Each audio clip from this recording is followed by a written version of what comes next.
नमस्कार, मानस मिश्रा वाली news nation में आप सभी का बहुत बहुत स्वागत करता हूं। यूजीसी जो इस वक्त सोशल मीडिया पर आग की तरह फैली हुई है, जिसे लेकर के कई भ्रांतियां और कई सच्चाई ऐसी फैली हुई है, लेकिन उसको लेकर के आज ये वीडियो यूजीसी की सच्चाई सामने आई है। आखिर मोदी ने एक क्या खेल खेला है। सोशल मीडिया पर एक मैसेज वायरल हो रहा, पहले हम आपको उसको बताएंगे और आपको पूरी वीडियो देखिएगा। और आज इस वीडियो को देखने के बाद पूरा कच्चा चिट्ठा एकदम साफ हो जाएगा। तो कमेंट बॉक्स में अपनी राय प्रतिक्रिया जोड़ दीजिएगा। सोशल मीडिया के मैसेज शुरू करूंगा, फिर आगे बढ़ूंगा। शुरुआत सोशल के मीडिया के मैसेज का है। आज पूरी सोशल मीडिया यूजीसी प्रावधान और तेलिया पठान को सबक सिखा देंगे। योगी जी को इस चुनाव में औकात दिखा देंगे टाइप के पोस्ट भरे पड़े हैं। हालांकि मन तो मेरा भी बहुत करता है कि मैं भी इसका जमकर विरोध करूं और मोदिया को औकात दिखा दूं। यह सब मैं जो बोल रहा हूं वो सोशल मीडिया के मैसेज के हैं। आगे इसमें लिखा है कि लेकिन प्रावधानों को कई बार पढ़ने के बाद मुझे समझ नहीं आ रहा है कि आखिर विरोध करूं तो किस बात का करूं। अब आपको थोड़ा सा असमंजस होगा, क्योंकि इसमें आगे मैसेज में लिखा है ये यूजीसी प्रावधान तो कहती है कि यूनिवर्सिटी कैंपस में कोई किसी के साथ जाति, धर्म, भाषा, लिंग, दिव्यांगता आदि के आधार पर भेदभाव नहीं कर सकता है। ध्यान रखिएगा। अब इसका मतलब तो यह है कि मुझे समझ में आता है कि इस नियम के अनुसार यूनिवर्सिटी परिसर में कोई किसी को हे रे, लंगड़ा, लूला, काना, बहरा या फिर कलवा, मुटकी, पतरकी और चश्मली आदि जैसे जो शब्दों का संबोधन नहीं करके चिढ़ाएगा। और दिव्यांगता के आधार पर भी भेदभाव नहीं होगा।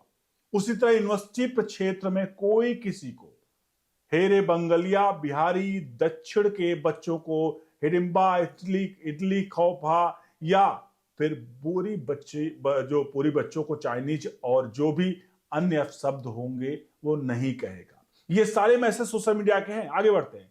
इसका मतलब ये हुआ कि यदि कोई बिहार या यूपी का बच्चा महाराष्ट्र, पुणे, मुंबई में पढ़ता है तो वहां उसे कोई भी मराठी भाषा में नाम या भाषा के नाम पर तंग नहीं करेगा, अथवा बंगलोर, चेन्नई में भी भाषाई भेदभाव नहीं करेगा।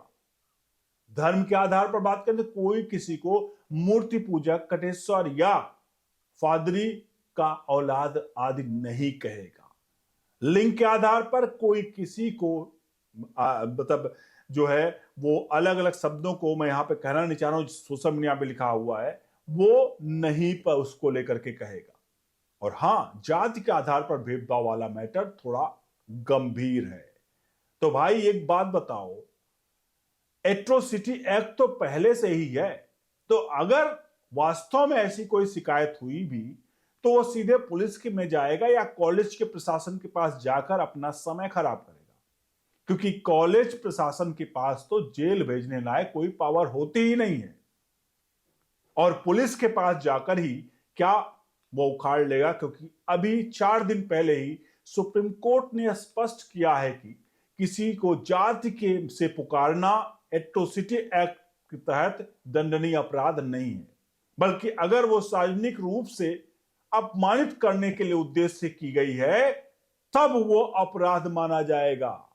इसीलिए मुझे समझ नहीं आ रहा है कि क्या मुझे भी भेड़ चाल का हिस्सा बनते हुए इस पर मोदी योगी का विरोध कर सत्ता कांग्रेसियों और सपाइयों के हाथ में देने की मुहिम चलाने लगनी चाहिए, अथवा शांति से बैठकर तेल और तेल की धार को देखनी चाहिए। क्योंकि मुझे अन्य लोगों का तो नहीं पता, लेकिन मुझे कुछ लिखने से पहले मुझे कांग्रेस का लक्षित हिंसा अधिनियम, सपा का पीडीए मॉडल, राजद का भूरा बाल साफ करो, बसपा का तिलक, तराजू और तलवार, सबको मारो, जूते चार एवं अन्य पार्टियों के सनातन कैंसर है, एड्स है, ब्राह्मणों यूरोसिया जाओ आदि याद जब लगता है। इसलिए मेरी हिम्मत नहीं पड़ती कि भाजपा की सरकार हटाकर अन्य दूसरे के सरकार को लाने का आह्वान करने की। जिनको हिम्मत पड़ती है वे खुशी से करें, मुझे कोई आपत्ति नहीं है, क्योंकि जब कल तक हिंदुत्व का दम भरने वाले लोग जब किसी के बहकाव में आकर स्वयं ही जाति पात चिल्लाने लगे तो फिर उन्हें समझाना जो है वो व्यर्थ होगा। जी हां, एक बात और कि हम भीमटो को इसलिए गालियां देते हैं कि वे हिंदुत्व के बदले अपनी जाति की बात क्यों करते हैं, लेकिन आज हम भी तो उसी राह पर जा रहे हैं। और मतलब यह है कि अगर वे रोएं तो गलत, लेकिन हम रोएं तो सही है। क्षमा करें, लेकिन मुझसे इतनी गूढ़ स्ट्रेटजी समझ नहीं आती है। वैसे मैं एक बार फिर यूजीसी प्रावधान के हिंदी पीडीएफ को अगर बताऊं तो उसका 4 नंबर कॉलम में भेदभाव परिभाषा साफ साफ लिखी है कि भेदभाव मतलब जाति, धर्म, लिंग, भाषा, दिव्यांगता के आधार पर किसी को हास करना होता है। जय महाकाल लिख करके इस पोस्ट को खत्म हुआ है। पोस्ट ये सोशल मीडिया का मैसेज था जो अब तक मैंने आपको दिखाया। अब इस पर अपनी राय प्रतिक्रिया जोड़ दीजिएगा, क्योंकि इसमें बीच में बहुत सारी चीजें लिखी गई थी, चाहे वो सोनिया गांधी का रहा हो कि सोनिया गांधी ने किस प्रकार से लक्षित हिंसा जो एक विधेयक था जिसको लेकर के हिंदुओं को अगर कोई घटना होगी तो उसमें सिर्फ और सिर्फ मुसलमान को बरी किया जाएगा, हिंदू को जेल में डाला जाएगा। इसके अलावा अखिलेश यादव का पीडीए, मायावती का तिलक तराजू और तलवार इनको मारो जूते चार, वगैरह वगैरह बहुत सारे हैं। अभी अगर बात करें डीएमके का तो तमिलनाडु में जहां भाषाई को लेकर के कह रहे हैं कि हिंदी वहां की भाषा ही नहीं होगी, वहां पर ध्यान रखिएगा, हिंदी वहां भाषा नहीं होगी, अब तमिलनाडु में हिंदी भाषा को जोड़ नहीं दिया जाएगा। इस तरह की चीजें कही जा रही हैं। हिंदू धर्म के बारे में बहुत कुछ कहा जा रहा है। अब आपको इस बारे में पूरा समझना है कि आखिरकार आप क्या सोचते हैं इस पूरे प्रकरण पर।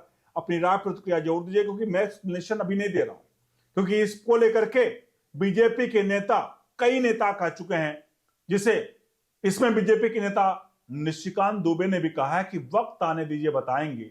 अब ये वक्त कब आएगा बीजेपी की तरफ, लेकिन एक बात तो तय है कि इसमें बहुत ज्यादा जितना बाउंडर बचा उतनी की आवश्यकता नहीं है। बहरहाल मोदी का समय अब आ रहा है कि मोदी को अब इसका जवाब देने की आवश्यकता है और देनी चाहिए।